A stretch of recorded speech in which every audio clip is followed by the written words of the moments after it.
ኢትዮጵያ ልትገነባ ያቀደችው የኒውክሌር ኃይል ማመንጫ ምንድነው? የታላቁ የህዳሴ ግድብ በሚመረቅበት ዕለት በጠቅላይ ሚኒስትሯ በኩል የኒውክሌር ኃይል ማመንጫ መገንባት ልትጀምር እንደሆነም ይፋ ያደረገችው ኢትዮጵያ የዓለምን ትኩረት ስባለች። ዛሬ በሚኖረን ቆይታ ስለዚህ የኒውክሌር ግንባታም ያልተሰሙ ዝርዝር መረጃዎችን እያገላበጥን በስፋት የምናነሳ ይሆናል።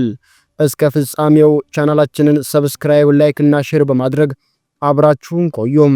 ኢትዮጵያ ከጥቂት ወራት በኋላ የኒውክሌር ኃይል ማመንጫ ግንባታም እንደምትጀምር ጠቅላይ ሚኒስትር ዶክተር አብይ አህመድ በጳጉሜ 4 2017 ዓ.ም ማስታወቃቸው ይታወሳል። የኃይል ማመንጫው የታላቁ ህዳሴ ግድብን የሚስተካከል ነው ያሉት ጠቅላይ ሚኒስትሩም ለሰላማዊ ዓላማ ብቻ የሚውል እንደሆነ ተናግረው እንደነበረም ይታወሳል።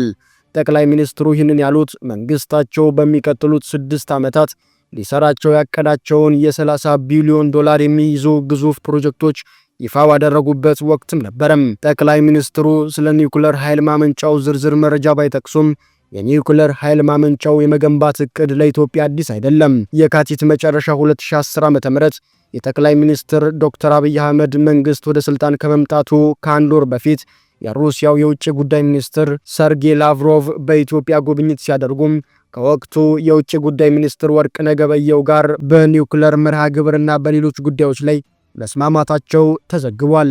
በ2011 ዓ.ም የአገር ውስጥ መገናኛ ብዙሃን የኢኖቬሽን እና ቴክኖሎጂ ሚኒስቴር ባለስልጣናት ዋቢ አድርገው ኢትዮጵያ በሁለት ምዕራፍ የተከፈለ የኒውክሌር ኃይል ማዕከልና ማብለያ ጣቢያ ልትገነባ መሆኑን ዘግበዋል።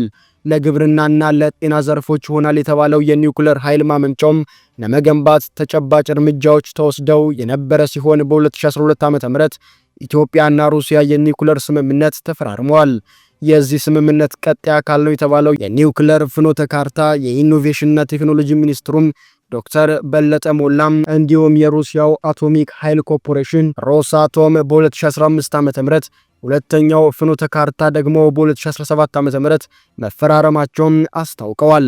የመንግስት ባለስልጣናት ኢትዮጵያ ለመገንባት ዘግይታለች ስለሚሉት የኒውክሌር ኃይል ማመንጫም እስካሁን ዝርዝር መረጃዎች አላወጡም። ይሁን እንጂ የዓለም የአቶሚክ ኢነርጂ ኤጀንሲ ዳይሬክተር ባለፉት ጥቂት ዓመታት ከአንዴም ሁለት ጊዜ ስለ ኒውክሌር ኃይል ከጠቅላይ ሚኒስትር ዶክተር አብይ አህመድ ጋር ተነጋግረዋል።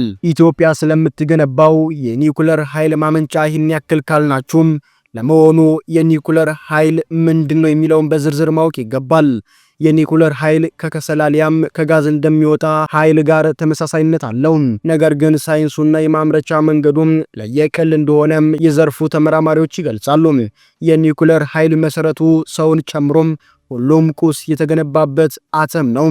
በአጭሩ የኒውክሌር ኃይል አተሞች ለሁለትና ከዚያ በላይ ተሰባብረው ኒውክለሶቹ ሲብላሉ የሚለቁት ኃይል ነው። በመላው ዓለም ኒውክሌርን በማብላላት የኤሌክትሪክ ኃይል ማመንጨት የተለመደ መንገድ ሲሆን ተሰባብረው የተብላሉት አተሞች በሚለቁት ሙቀት የሚፈላ ውሃ እንፋሎት በመፍጠር ተርባይነሮች እና ጄኔሬተሮች በማንቀሳቀስ ኤሌክትሪክ ይመረትበታል። የኒውክሌር ማብለያ ጣቢያ ኒውክሌር ፕላኔት አብላልቶ ሙቀት ለማምረት ዩራኒየም 235 የተባለውን ንጥረ ነገር እንደ ነዳጅ ይጠቀማል። ጣቢያው በውስጡም የኒውክሌር ማብለያዎችንና ሌሎች መሳሪያዎችን የያዘ ነው። ታዲያ ይህ የኒውክሌር ኃይል በዓለም ዘንድ ለምን ተመራጭ ሆነ? ይሄ የኒውክሌር ኃይልስ ስጋቶቹስ ምን ይመስላሉ? የሚሉትን ወደ መመልከትም እንለፍ። የኒውክሌር ኃይል እንደ ሌሎች ታጋሽ ኃይሎች ሳይሆን በቀን ለ24 ሰዓታት አየር ንብረት ሁኔታም ሳይበግረው ኃይል ማመንጨትም ይችላል። በአውሮፓውያኑ በ1950ዎቹም አገራት የኒውክሌር ኃይል ማመንጫ ጣቢያዎችም ሲያቋቁሙ የኒውክሌር ኃይል በሚሰጠው ያልተገደበ አቅም ላይ አይናቸውን ጥለውበታል። በ1 ኪሎ ግራም ዩራኒየም የሚመረት የኒውክሌር ኃይል በከሰል ከሚመረተው ኃይል በ20 ሺህ እጥፍ የሚበልጥ ኃይል መሆኑን የዓለም የወደፊት የኃይል ምንጭ እንዲባል አስችሎትም ነበረም። ዝቅተኛ ካርቦን ልቀት ያለው የኒውክሌር ኃይል የኃይል ፍላጎትን ለማሟላት በተለይም ከሌሎች ታጋሽ ኃይሎች በበለጠም ተጨባጭም ሆኖ ይታያል። አስተማማኝ መሆኑም ተመራጭ እንዲሆን ያስቻለ ሲሆን በተለይም ደግሞ አዲስ ትውልድ የሚባሉት የኒውክሌር ማመንጫ ጣቢያዎች ከከሰል አሊያም ከጋዝ ማመንጫ ጣቢያዎችም በበለጠም እስከ 80 ዓመት መስራት የሚችሉ ናቸው። ነገር ግን ይህ ቴክኖሎጂም የስጣለበት አይኖችን ወደ ስጋት ለመቀየር ጥቂት 10 ዓመታት ብቻ ነው የፈጀው። በአውሮፓውያኑ በ1986 የተከሰተው የቼርኖቢል ኒውክሌር ኃይል ማመንጫ ጣቢያ ላይ የደረሰው አደጋ በመላው አውሮፓ የራዲዮ አክቲቭ ብክለት ማሰራጨቱም በፍርሃት እንዲታይም አድርጎታል። በአውሮፓውያኑ 2011 የጃፓኑ ፉኩሺማ ማመንጫ አደጋ ደግሞ በነበረው ፍርሃት ላይ የተጨመረ ሌላ ስጋትም ሲሆን ጃፓንንና ጀርመንን ጨምሮ በርካታ ሀገራት ጣቢያዎቻቸውን ዘግተው ወደ ሌሎች የኃይል ምንጮች ፊታቸውን እንዲያዞሩም አድርጓቸዋል። የደህንነት የዋጋ እንዲሁም ከማመንጫው የሚመጣው የተበከለው ዝቃጭ የት ይገባል የሚል ስጋት የኃይል አብዮት በተባለው የኒውክሌር ኃይል ላይ የነበረውን ተነሳሽነት ላይ ውሃ የቸለሰ ምክንያቶችም ናቸው። በዚህም የተነሳም እንደ ዓለም አቶሚክ ኃይል ኤጀንሲ መረጃ መሰረት ከሆነም ከ2011 እስከ 2020 ባሉ ዓመታት ብቻም በመላው ዓለም 49 ጊጋዋት ኃይልም ታጥቷል። ይሁን እንጂ በተለይም ከቅርብ ዓመታት ወዲህም የኒውክሌር ኃይልን ዳግም ለመመለስ ጥረቶች የተጀመሩ ሲሆን እንደ ማይክሮሶፍት፣ ጉግል እና አማዞን የመሰሉ የዓለማችን ግዙፍ የቴክኖሎጂ ተቋማት ይህንን ኃይል ለማልማት በጀትም መድበዋል።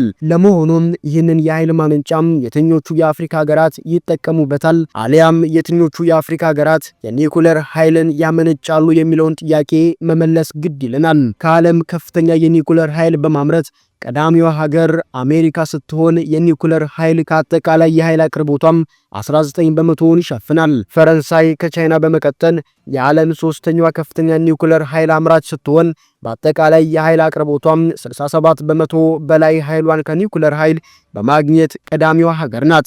ከአቶሚክ ኃይል ኤጀንሲ የተገኘው መረጃ እንደሚያሳየውም አሁን ላይ 33 የሚሆኑ ሀገራት የኒውክሌር ኃይል ማመንጫም አላቸው። የኒውክሌር ኃይል ስምምነት ከኢትዮጵያ ጋር የተፈራረመችው ሩሲያ በበኩሏም የዓለም አራተኛ ኒውክሌር ኃይል አምራች ሀገር ስትሆን 26 ማብላያ ጣቢያዎችም አሏት። ከ70 በመቶ በላይ የሚሆነው የዓለም የኒውክሌር ኃይል የሚመነጨውም በአምስት ሀገራት ውስጥም ነው። ከዓለም ዝቅተኛ የኃይል አቅርቦት ያላት አህጉር አፍሪካ ክፍተቱን ለመሙላትም ወደ ኒውክሌር ኃይል እየተራመደችም ይመስላል። ደቡብ አፍሪካ የአህጉሪቱ የመጀመሪያው የኒውክሌር ኃይል ማመንጫ ያላት ሀገር ስትሆን 2 ጣቢያዎችም አሏት። ግብጽ ሁለተኛው አፍሪካዊት ሀገር ለመሆን በሜዲትራኒያ ባህር አቅራቢያን አልዳባ በተባለ አካባቢ 4.8 ጊጋዋት የሚያመነጭ የኒውክሌር ኃይል ማመንጫ ጣቢያ እየገነባችም ትገኛለች። የኒውክሌር ጣቢያ ለመገንባት ከኢትዮጵያ ጋር የተፈራረመው የሩሲያ መንግስታዊ ድርጅት ሮሳቶም ግንባታውን እያካሄደ ሲሆን ጣቢያውን ለ10 ዓመታት እንደሚያስተዳድርም ዘገባዎች ያመለክታሉ። በአፍሪካ እያደገ ያለው የሩሲያ ተሳትፎ በርካታ ሀገራት የኒውክሌር ኃይል ማመንጫዎችን ለመገንባት ዝንባሌ እንዲያሳድርባቸው እያደረገም ይመስላል። የሩሲያው አቶሚክ ኃይል ኮርፖሬሽን ሮሳቶም በቅርብ ዓመታት ለናይጄሪያና ለሱዳን ኒውክሌር ኃይል ልማት እቅድ መንደፉም ተዘግቧል። በሚቀጥሉት 5 ዓመታት እንደ ጋና፣ ኡጋንዳ፣ ኬንያና ሞሮኮ ያሉ ሀገራትም የኒውክሌር የኃይል ማመንጫ ጣቢያ ይገነባሉ ተብሎ ይጠበቃል። ኒውክሌር ለአፍሪካ የተባለ ተሟጋጅ ድርጅት መስራች የሆኑት ፕሪንሰስ ሙንቶምቢኒ ኢንዱስትሪያቸውን ለማሳደግ ለአፍሪካ ሀገራት ኒውክሌር ፍቱን መፍትሄ ነው ብለውም ያምናሉ። ምንም እንኳን ከዚህ ኃይል የሚገኘው ጥቅም ከፍተኛ ቢሆንም ጣቢያውን ለመገንባት ግን ዳጎስ ያለ ገንዘብ ይጠይቃል። ለዚህም ይመስላል በአፍሪካ አንድ ብቻም የኒውክሌር ኃይል ማመንጫ በደቡብ አፍሪካ የተገነባው። የኢትዮጵያን የኒውክሌር ኃይል ማመንጫም ወጪውን የሩሲያው አቶሚክ ኃይል ኮርፖሬሽን እንዲሸፍን አሊያም ከሩሲያ ባንኮች ብድር ለማግኘት ንግግሮች እየተካሄዱ መሆኑን የሀገር ውስጥ መገናኛ ብዙሃን ዘግበዋል።